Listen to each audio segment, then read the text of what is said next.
Break બાદ ફરીથી આપનું સ્વાગત છે। ચૂંટણીને લઈને વિગતવાર સમાચારો આપને જણાવી રહ્યા છે। અમદાવાદની વાત કરવામાં આવે તો અમદાવાદથી એક મોટા સમાચાર સામે આવી રહ્યા છે। આપને જણાવી દઈએ કે અમદાવાદમાં મતદાન મથક પર ભાજપ અને કોંગ્રેસના કાર્યકર્તાઓ વચ્ચે મારામારીના દ્રશ્યો સામે આવ્યા છે। વડોદરાના વોર્ડ નંબર 14માં હોબાળો મચ્યો છે।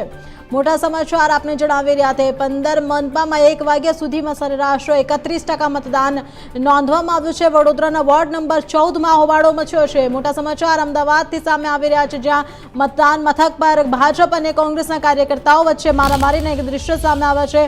મારામારી બની છે કોંગ્રેસ અને ભાજપના કાર્યકર્તાઓ વચ્ચે। અમદાવાદથી આ મોટા સમાચાર આપને જણાવી રહ્યા છે, જ્યાં અમદાવાદના મતદાન મથક પર ભાજપ અને કોંગ્રેસના કાર્યકર્તાઓ વચ્ચે મારામારી થઈ છે। વડોદરા વોર્ડ નંબર 14માં હોબાળો, જૂની મનપાની સરખામણી નવીમાં વધુ મતદાન નોંધવામાં આવી રહ્યું છે। વડોદરાના વોર્ડ નંબર 14માં હોબાળો મચ્યો છે। મોટા સમાચાર અમદાવાદથી સામે આવી રહ્યા છે।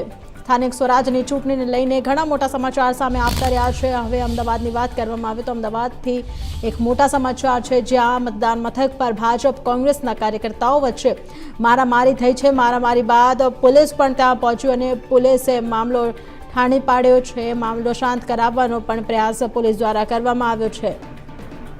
તો આ મોટા સમાચાર આપને જણાવી રહ્યા છે। આપને જણાવી દઈએ કે ભાજપ અને કોંગ્રેસના કાર્યકર્તાઓ વચ્ચે મારામારી થઈ।